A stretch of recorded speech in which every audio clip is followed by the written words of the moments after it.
Hello and welcome back to another episode of the Blue is the New White podcast. Today, we've got on another fellow podcaster. Man, I love talking to podcasters. The conversation just flows, man. Derek Cameron with Inside the Trades and 805 Productions joins us today to talk all about the image of the trades in today's society.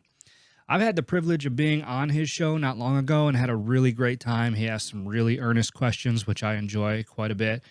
If you haven't checked it out, make sure you subscribe and give that show a listen right now. Derek specializes in marketing for blue-collar companies, which is exactly why I wanted to talk with him today. As you all know, I'm pretty adamant about the skilled trades having a marketing problem, so naturally, anyone in that arena can only help push this ever-important message forward. So tune in to hear all about Derek and his incredible viewpoint on these blue-collar industries. Make sure to check out his podcast for more incredible guests and unbelievable perspectives. Don't forget to subscribe to this channel and on our website at blueisthenewwhite.com to receive all the latest updates. As always, this show's not monetized, and we don't run ads. We rely strictly on word of mouth from our listeners to further this mission. So if you enjoy this episode, please do me a favor. Take a minute to rate it, review it, and share it. The future generations of tradespeople depend on it. They depend on you. So thank you again and enjoy this episode of the Blue is the New White podcast with Derek Cameron. Hello and welcome back to another episode of the Blue is the New White podcast. Got another awesome guest for you today. I had the privilege of being a guest on his podcast, and we had to get him on the show because he's got one of the best personalities that I've seen in this industry and a great show to boot, but I'm excited to learn more about him. I'm excited for you to learn a lot more about him. Mr. Derek Cameron, welcome to the Blues and New White podcast. Uh-oh, Chungo! Oh, you're gonna lead right into that, aren't you? Gosh, I'm jumping in. I'm actually I'm taking us back to our show because I completely messed up, and this is my fault as a showrunner, is not doing the due diligence that I should have of learning your true lineage. And finding out that your grandfather, you come from a family of stunt people, you get a stunt, school and all that other stuff in Wisconsin, but your grandfather's fucking Chongo. Yeah. He's fucking Chongo. And yeah, I'm jumping in right with the F-bombs because as a card-carrying member of Gen X, growing up, the fantastic world of Hanna-Barbera was a fixture in the household. Coming home from school and Danger Island comes on and you hear that siren song, it's like, you're checked in. So finding out that your grandfather's Chongo, and I'm starting out, I'm going to read the Wikipedia entry too, just because I had to go back and do a little bit more dive on him. And I'm going to tie it all in too. All right. So let's go. Unable to read or write, Kahana dropped out of school at third grade. At age 13, he hitchhiked across the United States by himself, sometimes stealing in order to eat. His performing career began as a knife and fire dancer in a stage show called Samoan Warriors. Kahana served as a paratrooper in the Korean War, where he was captured and shot by an enemy firing squad. Feigning death, he was left by his captors in a mass grave from which he escaped. I'm not done. A hand grenade explosion also rendered him sightless for 2 years, permanently blind in his left eye. U.S. military awarded Kahana a Silver Star and 2 bronze medals, as well as 2 Purple Hearts for his services. I mean, what the hell, man? That's that's your family legacy? Come on. Yeah. No, that's Gramps, and he acts every bit of it too. Yeah. and so I bring all this up because, let me turn my gain down so I'm not blowing your ears off here too. But I mean, we talk about the blue collar world. We talk about the trades. We talk about how you've got salt of the earth people that are doing this. And it's like, and I asked last time, I'm like, was the fact that you were come from a lineage of stunt, people in your family, like influential in you going in the trade? And you're like, nah, my dad worked at a bakery and I kind of got into it from there. But then doing this dive and I'm like, when you've got a grandfather that got shot and left in a mass grave in Korea, and then you're like, all right, maybe my tummy ache is, maybe it's kind of, it's just like that's the kind of stuff that just gets passed down. Because I'm sure like your old man and like your uncles and your mom and like, you know, they're not walking around the house like bitching and moaning, or if they tried to, it'd be like, yeah, dad got shot and left in a mass grave. So you're like, you know, I guess I'll finish my homework. So anyway, like I just tying all that stuff into what we're talking about, because when you talk about lineage, where you talk about people coming up from multiple generations of being in the trades, like these are things that are kind of the cornerstone of what's made them so special since time immemorial. So anyway. Yeah. You know what? I mean, that's a really good point. And it's ingrained in my family not to bitch about things, right? So that's why it doesn't even register for me, really. Fun fact, you know, when my grandfather was shot and left for dead in the mass grave, you know, you know how he got back to his troop is he found a beer can and he clicked Morse code as he was walking to find anybody that Oh my God. that could help him. So yeah, it's that Wikipedia entry only scrapes the surface. There's actually a book out there called Kahana: The Untold Story. I'm going. I'm pulling up Amazon as soon as I hang up here. Yeah. So now he's a great guy, and you know, he's still kicking down in Florida, still running a stunt school. But he's also a gentle soul too. I mean, it was like multiple degree black belt, and I mean, it sounds like the guy he trained with Bruce Lee and Chuck Norris, and of course I mean, he was most known, for Chongo on Danger Island, but most of his work came from doubling Charles Bronson. So any movie that you've seen Charles Bronson in, if he was fighting or shooting or getting, you know, falling off something, that was all my grandfather. You know, and it was eerie how similar they looked when he was younger. You know, so. No, it's a long family history. He's done a lot, and you know, I usually don't bring it up for the simple fact that it's too long of a story to tell on a simple podcast. You know what I'm saying? So yeah, well, I mean, sorry to start the pod off today with going back, because you're good. I mean, it's like I said. I mean, you know, you're on our show, and I'm like, all right, like there's something about like Josh has like this. You've got a presence about you. I mean, you're jacked, so obviously the physical presence and there you go. So, you know, and you've got the stuntman background and you're working in the blue, but I mean, you've got this kind of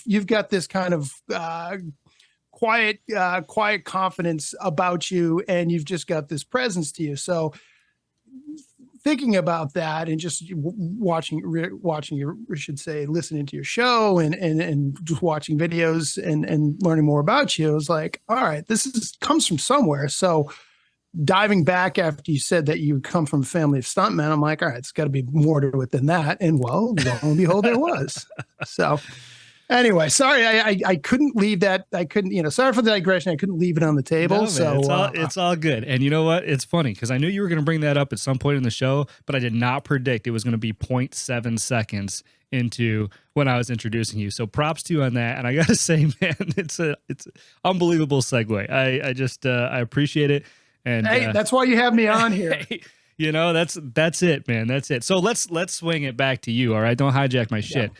All right. So, so let's swing it back to you, man. Who is Derek Cameron? All right. I mean, obviously your grandfather too, probably mass grave, you know, faked his own death and all that kind of good stuff. But aside from that, why don't you give us your story about who you are, man, and where you come from? Yeah, it's certainly not as illustrious as that. My old man was a Marine, and you know, not to date our show, but it is 10 November, so Semper Fidelis to all the Marines out there. He was actually a sniper too, so worked at a prison. So yeah, you talk hard scrabble, blue collar. I mean, I guess that's where you start. And you know, my folks, you know, grew up in Massachusetts. I still live here, and yeah, I just grew up in a, you know, low middle class blue collar town, and you know, my parents worked, and they, you know, dad worked at a prison for a number of years. Mom, they get divorced when I was 8, so you know, you get the whole latchkey kid story growing up in perfect suburbia, and you know, I get the whole latchkey kid story. I had the paper route thrust on me at 8 years old, so you know, you got to start out with the entrepreneurial spirit, whether you like it or not. And but to cut to the chase is I've always appreciated film, video, and you know, I grew up just grew up watching tons of movies. So everything that your grandfather had done stunts on, I've probably seen every single one of them, and your extended family too. So I've probably seen all of those movies. So I went to college trying to get into film and ended up taking a massive detour over 20 plus years or 30 years, and then picked the camera up a few years ago, drone specifically. Can I ask what your detour was? Life. I try to get into movies. I graduated college and moved down to New York sight unseen and worked on a couple of film sets, like independent ones. Mm-hmm. And, you don't make any money. Like I was making $150 a week in Manhattan, sleeping on a friend's couch and working a door to bar at night to try to just tie anything together. It's just like, I was not able to, and this is pre-internet. So you don't have unlimited amount of, leads coming in. It's like, you're basically going down to like the film and TV, the film and TV office in Manhattan looking for a job. Guerrilla hustling. Yeah. And it's New York, man. Like New York is not going to let you get off the hook at all. So I ended up just having to take some corporate jobs, and I just worked in advertising for a number of years, and then segued into higher education because I've always appreciated education no matter what. And I segued into higher ed for 13 years, and I thought I was going to make a long go of it. And then just, like anything, you spend enough time and you just become disenchanted. And then we started having a family, and then just had to make some changes there. What'd you teach?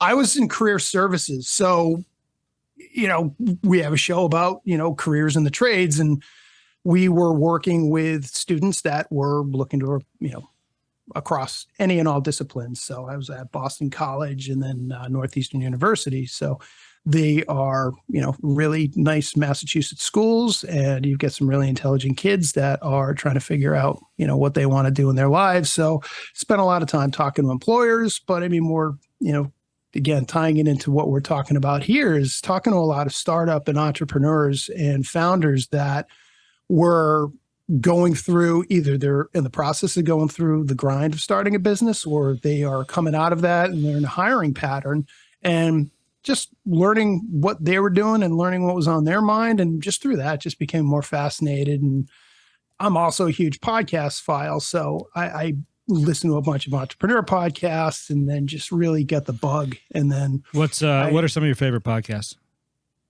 Obviously Blue is the New White. Well, clearly, obviously, let's not just point out the obvious. Okay. Let's skip past that one. I go through a whole rotation. So I think I've right now it's the podcasting business school is one that I'm listening to. The whole Crooked Media guys. I went into a major political jag back in 2015, and then I got burnt out. So I phased a lot of that stuff out. I couldn't take it anymore. It was driving my soul crazy. It's more, podcasting, entrepreneur stuff. I mean, a lot of the blue collar stuff too. So our friend Keith Williams, I've got his show on the rotation and subscription. I've got yours.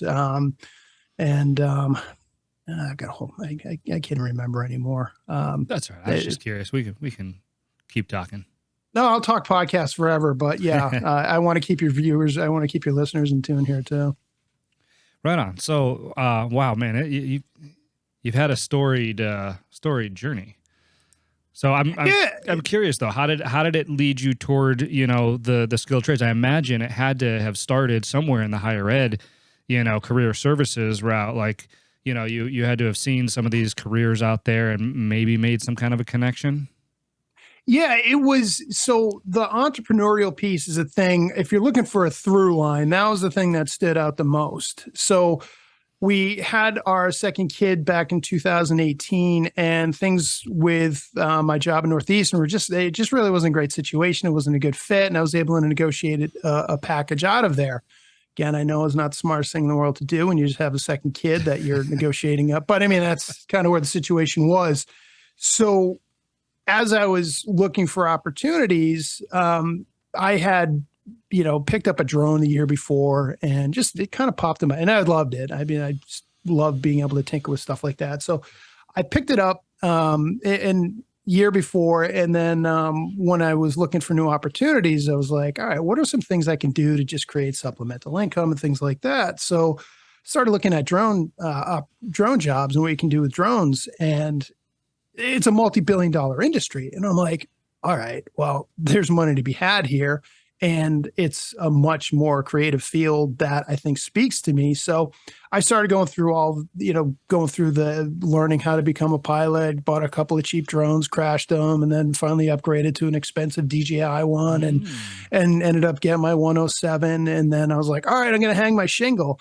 But as I was going through all of that, I was like, all right, what's the practical application on this? So construction progression and 3D modeling and mapping for, real estate and other large scale construction seems to be the thing. So I hung my shingle to do that. And then COVID slammed the world into just a halting stop. And then I started doing more ground photography. And through that, I like more of the environmental, not, I wouldn't say portrait, but, I like getting people in candid moments or just getting them when they're doing what they're doing, because I don't know how often people have their photo taken, like doing work. Man, and I really love that. I got to stop you right there for a second because that resonates with me. It's the funniest things on the show that just, capture me sometimes, but just you saying that, capturing somebody right in a candid moment that they're working. I was in what I do, I do a lot of the podcasting, which translates into a lot of speaking engagements and stuff like that. I'm often asked to give bios, or sometimes I'm asked to procure pictures from the past, from when I started the business, because a lot of what I talk about is my journey, right? From starting the business 14 years ago, and I can't find a single picture. I mean, maybe one or two, and I often think to myself, man, how cool would it have been, to been able to have somebody just snap a picture of me when I wasn't even paying attention, when I was just completely focused and ingrained and immersed in my work. What did I even look like in that flow state? You know what I mean? And because those pictures you're talking about, man, they're few and far between, but man, they can be so powerful. Well, it's incredibly it's humbling, motivating, and inspiring, because we were on a construction site it was a hardscaping job. So you get the crew out there that's chiseling the granite and, cutting it with a huge, jaws of life saw and putting everything in. And I was just transfixed, and it was just like watching these guys, and it's like a ballet where you just watch them just go through these motions of putting everything together, because so you start to see all right, this might be a good moment of getting the hammer, coming down on the chisel, and then trying to really time that photo out. And you just get in, when you're talking about flow state, I mean, you get into that place where you're like, I want to capture the coolest thing I can of this guy working. And then you're taking it back into the editing software, and you're like, oh, I got it. And then you're tweaking the light and you're making all the adjustments. But I mean, I'm also doing that with video too. And, you're able to slow it down, or you're able to put together a sequence where people don't realize what they're doing, and then when they're going back and watching the video, and it's like, oh shit, I do some pretty cool stuff. So that's kind of why I'm here. Now that's super cool. So we went from drone photography to ground photography, focusing on these candid shots. Where did that take you? What was the next step? Yeah, so I started 3805 Productions back in 2020, and it was like everyone else, you get COVID affected. So you just try to do some pivots and you try to figure out where you can make money. So, it was doing some construction videos and doing some real estate photo work and real estate videos. And then earlier this year, my show partner, Matt Consigli, and I, we'd met a year before for unrelated initiative, and he's got his startup with Foundry, and I had mine, and we're like, I think there's something here that we can work, because he wanted to help small businesses during the pandemic, and I have the creative side to that. And so we're like, yeah, let's partner up and see what we can do. And then through that, the podcast was born. And then we were able to take Foundry up as a, doing marketing services for trades businesses. So get to go on some construction sites and get to do some landscape jobs. And then I'm also just doing other work. I've got a really cool relationship with an archaeological laboratory of all places, doing historic preservation, man. It's a really cool lane. So wow, like artifacts and stuff like that. Yeah, so I mean, being in New England, it's obviously a hotbed of early American history, both prehistoric and also revolutionary and what have you. So I had a job where I did a 3D model and did a site scan of a lighthouse fixture that was like an old Civil War one, and they'd covered it over, and there was a lead remediation, so they needed to make sure that whatever work was done had to be replicated back to the exact specifications as it was back in the 19th century. So brought the drone in from that. So yeah, you just get some really cool stuff that comes up, and you keep throwing yourself out there, and the drone has a million use cases. But I'm trying to tie everything together too. So you get the podcast and doing the podcast production, and then doing the video work. I mean, in addition to that, there's a harness racing track in the town next to me, and I've been doing a video project for them for a while. I knew nothing about harness racing, and I was like, I'm all in. It's been one of the most fascinating things I did. But I mean, it's very much blue collar. I mean, you've got the trainers and the owners and the drivers. And I don't know if you've ever watched harness racing. It looks so boring from like the sidelines. And then I got the GoPro on one of the harnesses, and you're like, these guys are gonna fucking kill each other. Like, and they're doing like 10 races a day, 4 days a week. And you're like, gosh, this is crazy stuff. So again, like getting the photos of them in those moments where they're not expecting somebody to be poking a camera in their face, and just having these interactions and trying to tease out the story of what's going on inside of the paddock and the work that they're putting in. And you get some really cool stuff out of it. So I'm trying to take all of that and then apply that into the blue collar world, where people are looking for help, looking for, looking to get their company name out there, and using these really innovative ways of getting to it. Well, and that's awesome. I mean, you and I were just, wrapping a little bit before the show, talking about just that, right? That something that people, my listeners, have heard me talk about a million times, that this industry, or these industries rather, have a pretty bad marketing problem, right? And I would argue that, one of the things that, college did really well in like the 70s, right? It was market themselves and position themselves really, really well. And where the skilled trades couldn't, and honestly, back then, where the skilled trades didn't think they had to.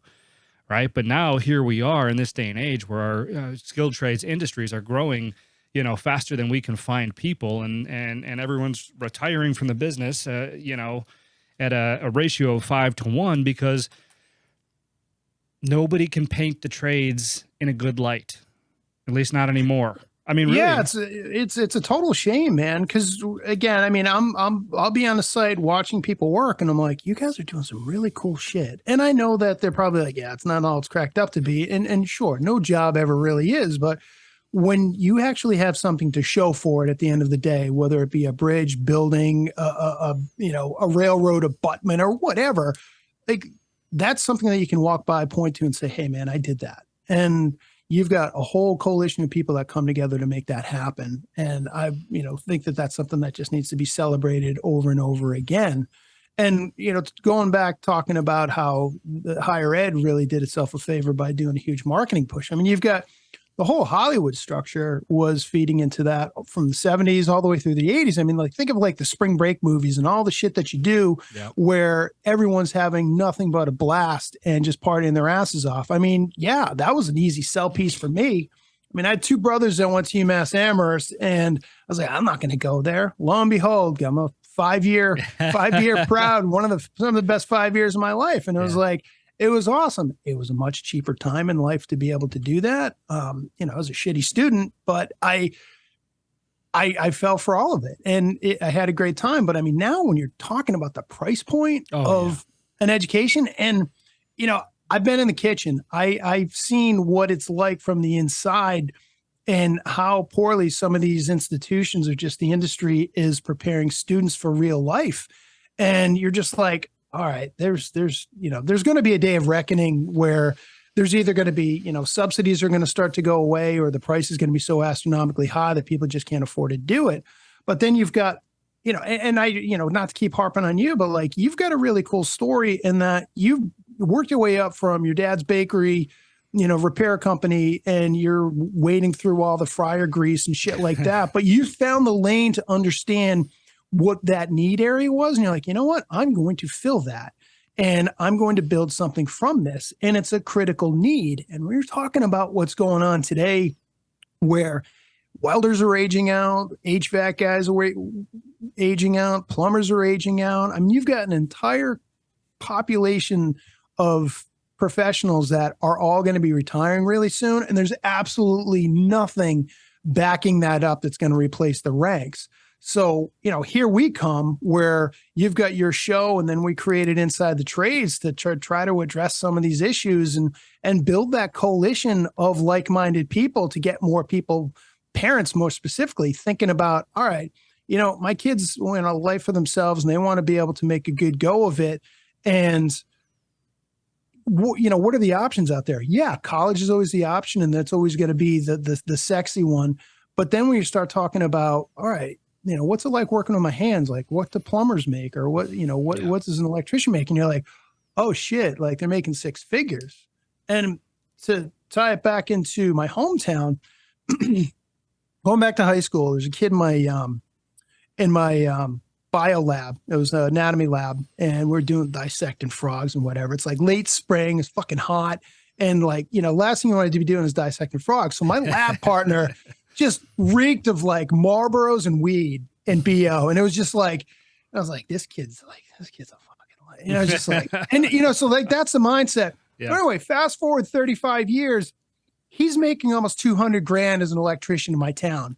So it's like, who's the joke on now? And I was like, you know, it's when you think of like what the average person or the person that is not academically focused or is the, you know, the classroom person, like what they can do, you're like, there's a shit ton of opportunity out there. Yeah. And that's all I want to do is I just want to keep singing those songs, but finding an effective message that can cut through all of the noise and get people to really think about that. So it's subjective, right? I mean, because, and that's, you know, and that's what I talk about in my book is that, you know, everybody's definition of success is different, right? Which is why I'm a huge advocate for not pushing everybody into one singular definition of success that is the college education, you know, and the college degree, because, I mean, that's just fucking stupid.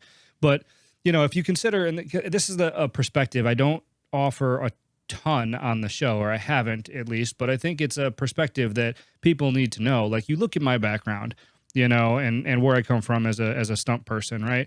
When I was a kid, I had grandeurs of you know, being on stage and having the lights in my face and people chanting my name, just like every kid's, you know, every kid does at some point or another. And the joke of it is I was closer than most, right? Because I had ties to the film industry, and you know, my entire family was in it, you know. So when I got into the trades, you know, of course, my first thought is, well, you know, that dream is dead. You know, obviously, it's fine. You know, this is way more practical, which I'm a huge advocate for practicality over passion. You know, we can get into that another time. But here's my point, is that people need to stop taking this shit at face value, or at least we in the trades need to start pointing it out. We live in a day and age where this shit can be in the spotlight, right? Because fast forward then 14 years, I just told you, I'm speaking up on stage. I've got those lights in my face, and you know, and it's because I got dirty by turning wrenches and fixing fryers and having old fucking pizzas drop on my head, you know, while I was trying to fix the oven down below. You know, so these are the perspectives that I think people, without us, you and me, with our shows respectively, telling people that this shit is possible, how would they ever know? Right. And because I've found, I'm incredibly blessed, right? Because I've found my fulfillment in building the business that I've built, in working with my hands, the stuff that I preach. But I also was able to find fulfillment from the stuff that I wanted to find fulfillment in when I was fucking 6, or 8 or whenever, it was just so that part of it is amazing. And so circling back, that's why I said we have a marketing problem. People just don't know the unlimited possibilities that exist in the industries, that we're not taught about. What's the old saying? You don't know what you don't know, right? And so, man, I don't know. That's I mean, I hear you, man. And there's no simple answer to any of this stuff. I mean, it's going to require everyone to take a hard look in the mirror and say, all right, what do we need to do? One is a society, one, on a governmental basis, one is like, from the employer side, like what are we doing to make these vocations viable and fulfilling for the people that are coming through? And one of the intentional things that we are doing on our show is we're trying to get more women on as guests, because you can't leave out 50% of the workforce because of some tired old notion that women can't, get their hands dirty. Especially not if you're one of these people that are bitching about how they can't find people. Yeah, seriously. But I mean, it's been fascinating having some of these women come on and talking about how they've been able to run such a successful business because they're more empathetic. They're actually willing to listen. They're actually like problem solving and applying all of the things that, you go the whole Mars Venus route of like, all right, I'm applying all of this logic to a problem and I'm able to get things done faster or more effectively because I'm not trying to just use brute force on a problem. And it's just like, all right, we need to continue hearing more of this stuff.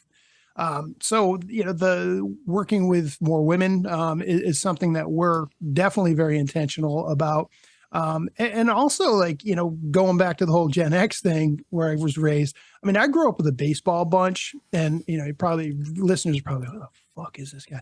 But, you've got like all these old, like, all these old school Hall of Fame guys on a Saturday morning going through and like a lot of like behind the scenes stuff about baseball, like suicide squeezes and laying down bunts and like proper fielding. And like, Saturday mornings, I'm riveted to the baseball bunch. And I feel like you need to have things like that for the trade where kids are waking up on a Saturday morning or just even on, YouTube or whatever.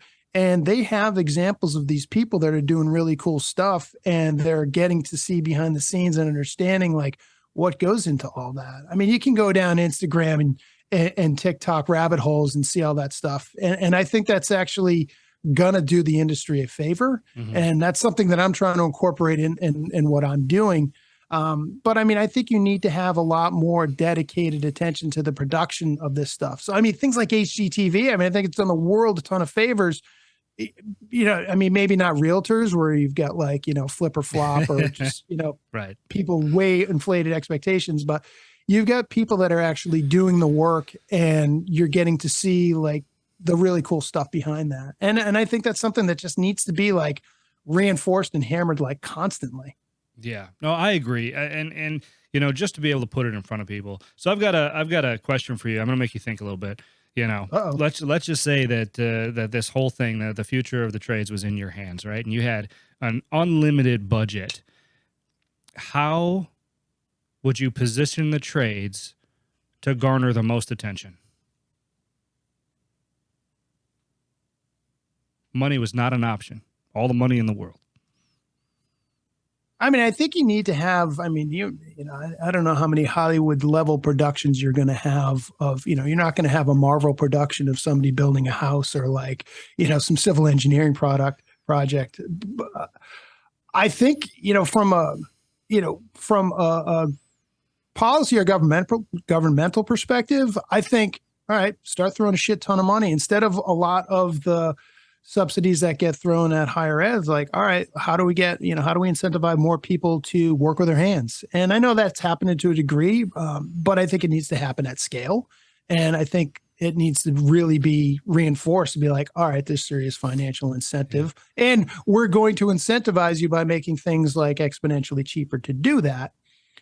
Problem is that though people still, I mean, even if it's incentivized, what makes them want to fucking do it? Aside from the money. Yeah, well, there's a whole perception problem. And it's like, it's a lot easier to do a stupid fucking dance in a TikTok video and then become an influencer and then get affiliate dollars and advertising dollars than it is to show up on a work site at 7 a.m. and Jesus sweat Christ. Your ass off. Yeah. Until you have to put a chain back on your kid's bike one day. Well, exactly. I mean,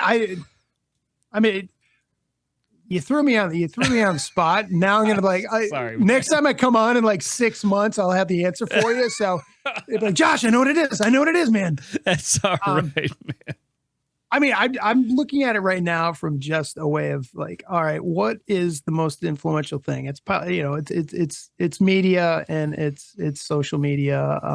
And if you can keep throwing these things and making this look really cool, then it at least gets people to stop and think. Mm-hmm. I mean, our show, trying to get to parents. I mean, I've had conversations with, and I'm sure you're doing too, in some of your speaking circuits, is talking to parents, and it's like, yeah, we really appreciate the trades, and we're going on the college circuit this month, and we're going to go around and like these. Like, all right, you guys, yeah, you're a lost cause. So all right. So I now that I bought myself some time, I mean, I think you got to start this stuff. I mean, start this shit in preschool, man. I mean, like start them when they're young. I mean, Microsoft made a killing on college campuses by getting everybody brand dependent, showing up and getting them all the copies of Office for next to nothing, or they are already like, exclusive provider of university. So you're already hooked onto Word and Excel. And it's the same thing where you want to look at the trades and it's like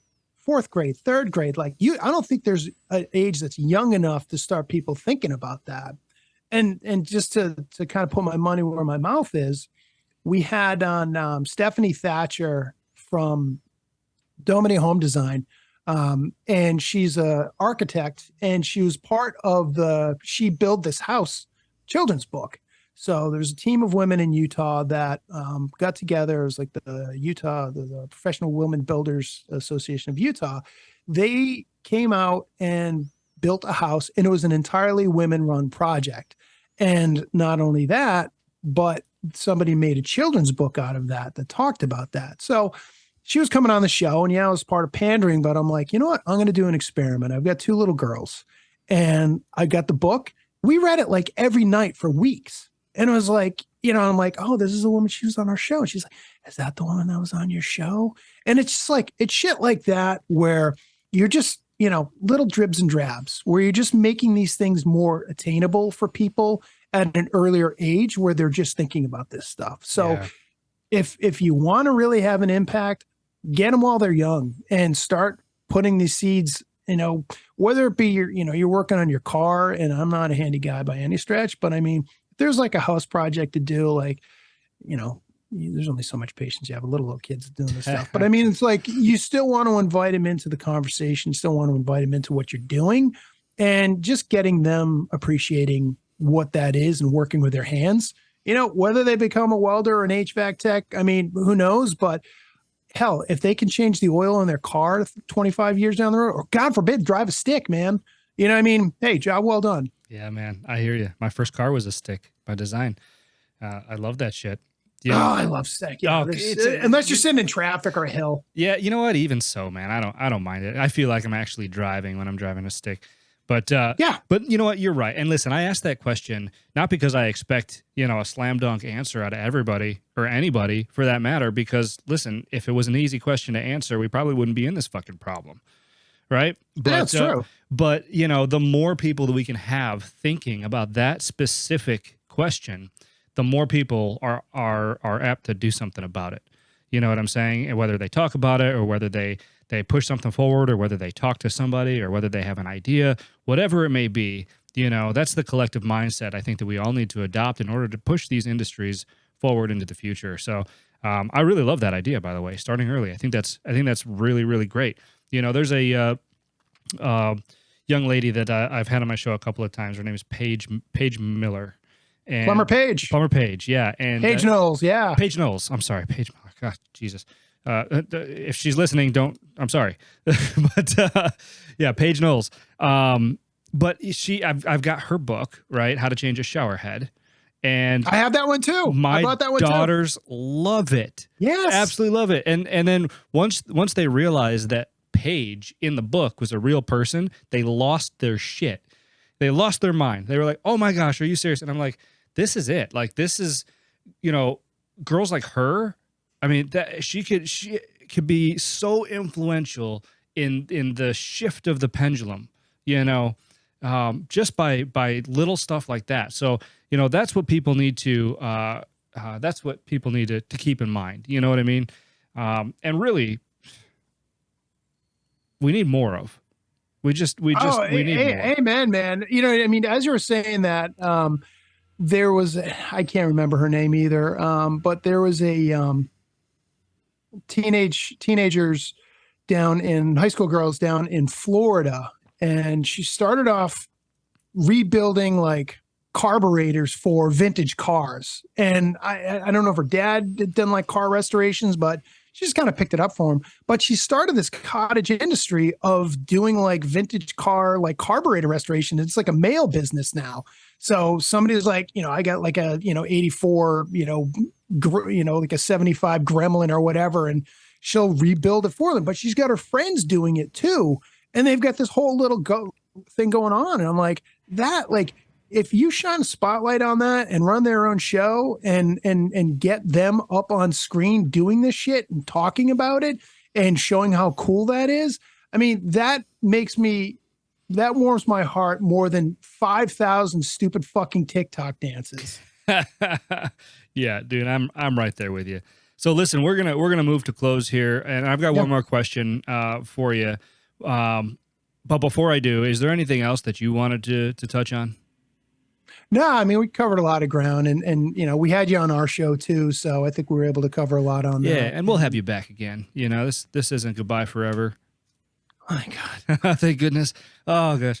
All right. But listen, I said it earlier in the show. So success is subjective, right? And everybody's got a different definition for it. And me being the curious soul that I am, I love to ask everybody at the end of the show, what is your definition of success? So Derek, what is your overall definition of success? Not just personally, not just professionally, but if you're sitting on your deathbed and you look back in your life and you say, I led a successful life, what does that look like?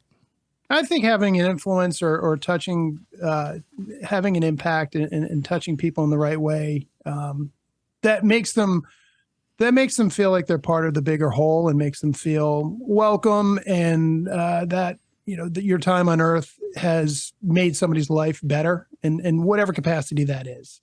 I mean, that's what I would say is something that, if you can lie there looking up and seeing the lights turning down on you, and you're like, you know what, I made people feel good about themselves, or I made people feel welcome, or I was able to make people think that they could do something when they otherwise wouldn't have, then I think that's a good life. I like that. I like that answer a lot, Derek. Thank you. So before we hop off real quick, how can people find you? I'm pretty ubiquitous on social media. So Instagram, LinkedIn, Facebook. You can find us. Our show is Inside the Trades. You can find us on any podcasting platform. So Apple, Spotify. Be sure to leave a review and tell a friend. I'm on Instagram. Like I said, LinkedIn. I'm pretty ubiquitous on social media, and I'll send everything over on the show notes. But I got a YouTube channel too, so I've been populating that with some of the track stuff. I'm a content creator, so I got to be where the people are. I love it, man. Well, hey, Derek, thanks so much for spending your time, your valuable time with us today. Josh, it's always a pleasure, man. Can't wait to come back on. And likewise, got to get you back on our show too. Anytime. All right. Take care, bud. All right, brother. Take care.